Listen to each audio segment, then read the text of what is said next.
परिवहन सेवाओं का शुभारंभ सीएम योगी आदित्यनाथ ने किया है। जन सेवा केंद्रों के माध्यम से परिवहन सेवाओं का शुभारंभ मुख्यमंत्री योगी आदित्यनाथ ने किया और इस दौरान उन्होंने संबोधित भी कर रहे हैं। क्या कुछ कह रहे, चलिए सीधे सुनवाते हैं। विभाग प्रदेश के पब्लिक ट्रांसपोर्ट का सबसे बड़ा माध्यम है और स्वाभाविक रूप से देश का भी। 14,000 बसेज किसी एक निगम के पास हों और उसके माध्यम से संचालित हो रहे हों, या उत्तर प्रदेश परिवहन निगम सफलतापूर्वक अपनी सेवाएं प्रदान कर रहा है। उसके चैलेंजेस भी हैं। इतनी विशाल आबादी के लिए सुविधा देना और खासतौर पर अभी हाल ही में रक्षाबंधन के अवसर पर 3 दिनों तक लगातार बस सेवा, और वह भी बहनों को फ्री में बस सेवा को जो सुविधा आपने उपलब्ध करवाई वह और भी शानदार थी। यद्यपि उसका प्रचार प्रसार विभाग नहीं कर पाया, कितनी बहनों ने यात्रा की इसके बारे में बहुत बता नहीं पाया। अगर उसका भी हाईलाइट करते तो लोगों के मन में एक और प्रचार का आपको आधार बनता, आपको एक अवसर था। लेकिन आज इतनी अधिक सेवाएं और इतना विस्तार,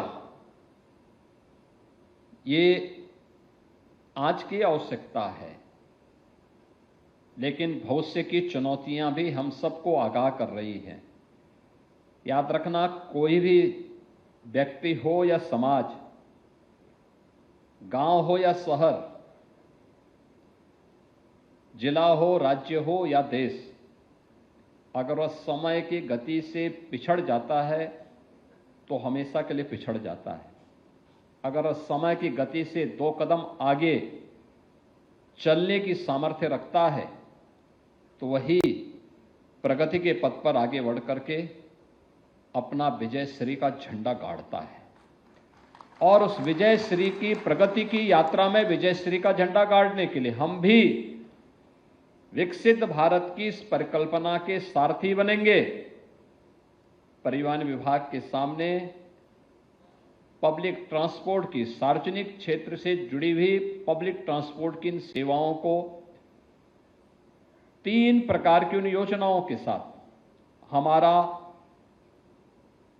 शॉर्ट टर्म प्लानिंग हमारी क्या होगी, लघु अवधि की प्लानिंग क्या होगी अगले 3 साल के अंदर, अगले 10 वर्ष के अंदर और अगले 22 वर्ष के अंदर हमें क्या कुछ अचीव करना है पब्लिक ट्रांसपोर्ट के क्षेत्र में। और जहां पर संभावनाएं हैं वहां पर आप आसानी से इसे अचीव भी कर सकते हैं। आसानी से, थोड़ा सा प्रयास, ये फाइल को लटकाने की आदत बंद करनी पड़ेगी। जन सुनवाई को तेजी के साथ आगे बढ़ाना पड़ेगा। विभाग में टीम वर्क को और सशक्त बनाना पड़ेगा,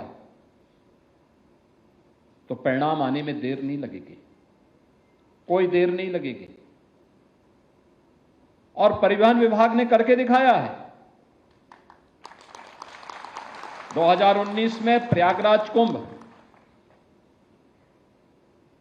2020 में वैश्विक महामारी कोरोना के दौरान जब 1 करोड़ कामगार और श्रमिक देश और से अलग अलग क्षेत्रों से अपने अपने गांव के लिए प्लान किए थे, न केवल उत्तर प्रदेश, बिहार, झारखंड, वेस्ट बंगाल,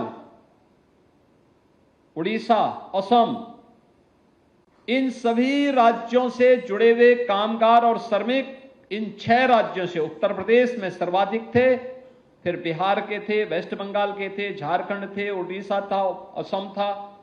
वहां के लोगों को, उत्तर प्रदेश वासियों को उनके गांव तक और उत्तर प्रदेश के बाहर के जो कामगार और श्रमिक थे उन्हें उत्तर प्रदेश की बॉर्डर तक, सीमा तक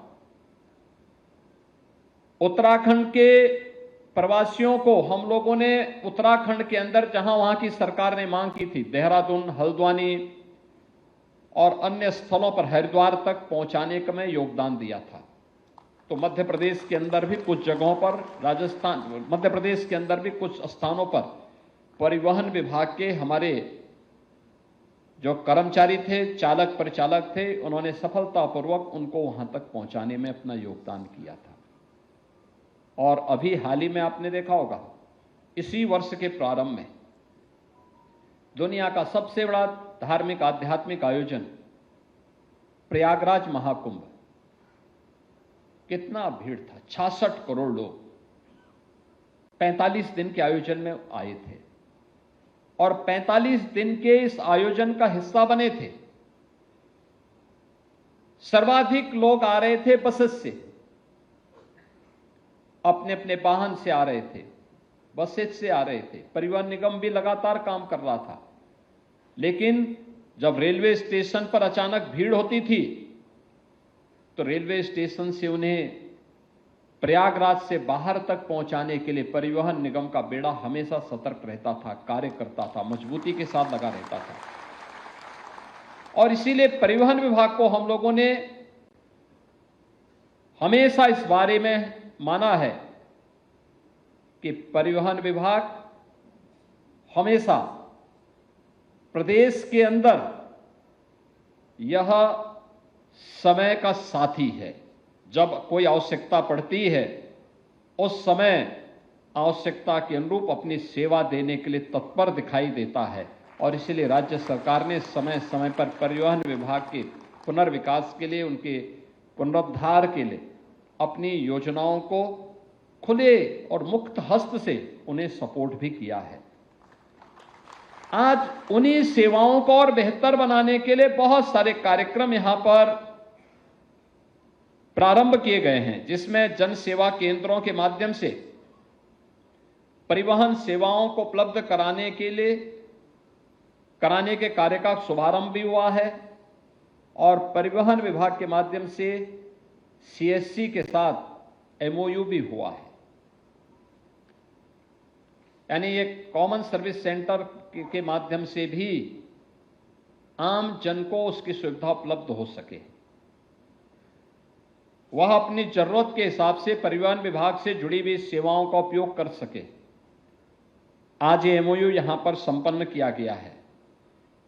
आईआईटी खड़गपुर और परिवहन विभाग के बीच में एमओयू,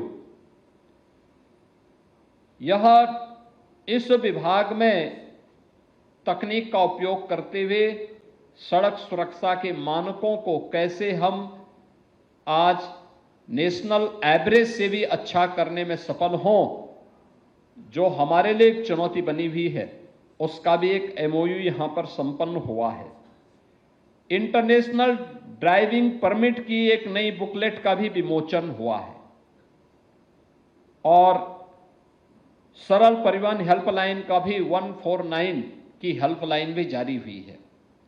149 की हेल्पलाइन एक सामान्य पैसेंजर के लिए बहुत महत्वपूर्ण है, क्योंकि जब आपने डिजिटल बस ट्रैकिंग ऐप का शुभारंभ कर दिया है, तो ये ऐप के साथ साथ हेल्पलाइन एक सामान्य नागरिक को अत्यंत मदद करेगा अपने परिजन के बारे में, अपने नातेदार रिश्तेदार के बारे में कि वह व्यक्ति कहां पर पहुंचा है, कहां पे व्यवस्था है, क्या सुविधाएं हैं। आज यहां पे इसके साथ ही पीपीपी मोड के अंतर्गत जो हम लोगों ने बस स्टेशनों को यहां पर प्रदेश के अंदर बनाया है, उनका उद्घाटन और शिलान्यास का कार्यक्रम भी हो रहा है, जो 82 करोड़ रुपए की लागत से हैं। और पीपीपी मोड पर विकसित किए जाने वाले जो बस स्टेशन हैं, 23 बस स्टेशन हम लोगों ने अब तक इसके लिए अनुमोदन कैबिनेट से दिया है, जिसमें से 7 का शिलान्यास हो रहा है, लेकिन शेष 16 भी तत्काल तैयार हो जाएं। इसके साथ ही हर जनपद में जाना है तो 54 ऐसे अन्य बस स्टेशन भी इंतजार कर रहे हैं, जहां पर पीपीपी मोड पर हमें वर्ल्ड क्लास इंफ्रास्ट्रक्चर विकसित करना है। एक छत के नीचे बस स्टेशन भी होगा, रेस्टोरेंट भी होगा, यात्री चालक परिचालक की सुविधा उनके लिए भी फैसिलिटेशन सेंटर होगा, तो वहां पर होटल आदि की सुविधा भी हो। कोई पैसेंजर आया है, उसको ठहरना है, उसकी सुविधा हो, पार्किंग की उचित व्यवस्था भी हो। ये सभी चीजें हमें इसके माध्यम से विकसित करनी होंगी। एडीटीसी के 4 नवीन केंद्रों के प्रमाण पत्र भी यहां पर आज जारी किए गए हैं। आरबीएसएफ के 4 नवीनतम केंद्रों के भी प्रमाण पत्र आज यहां पर जारी किए गए हैं और 4 नवीनतम ऑटोमेटेड टेस्टिंग सेंटर के निवेशकों को भी प्रमाण पत्र वितरित किए गए हैं। जन सेवा केंद्रों के माध्यम से परिवहन सेवाएं उपलब्ध कराने के विषय में भी यहां पे प्रमाण पत्र दिए गए हैं और राष्ट्रीय ग्रामीण आजीविका मिशन के अंतर्गत महिला स्वयंसेवी समूह को से जुड़े हुए 3 महिलाओं को भी जो योग्य थी, दक्ष थी, उन्हें नियुक्ति पत्र भी यहां पर वितरित किया गया है। ये इन सबके साथ साथ इलेक्ट्रिक बस सेवा भी आज कुछ क्षेत्रों में प्रारंभ हो रही है। यानी इतना सब कुछ होने के बाद भी हम इस बात को हमें ध्यान में रखना होगा कि कुछ चीजें हैं जिसको हम लोग और अच्छा कर सकते हैं, बहुत अच्छा कर सकते हैं। एक सड़क सुरक्षा हमारे सामने एक चैलेंज बना हुआ है, सड़क सुरक्षा। और बार बार हम इस बात को कहते हैं कि सड़क सुरक्षा, सड़क पर चलने वाले एक एक व्यक्ति की सुरक्षा हमारी जिम्मेदारी बनती है। इसके प्रति जागरूकता पैदा करना, आम जन को जागरूक करना, आम जन को इसके प्रति सतर्क बनाना, उसके लिए उन्हें मानसिक रूप से तैयार करना। कोरोना कालखंड में वैश्विक महामारी के दौरान 3 वर्ष में हम लोगों ने जितने लोगों को नहीं खोया, उससे ज्यादा लोग हम हर वर्ष सड़क दुर्घटनाओं में खोते हैं और नौजवानों को खोते हैं। परिवार का परिवार समाप्त हो जाता है। एक चुनौती है ये समाज के लिए, प्रदेश के लिए, देश के लिए। केंद्र की सरकार भी और माननीय उच्चतम न्यायालय भी कई बार चिंता व्यक्त कर चुका है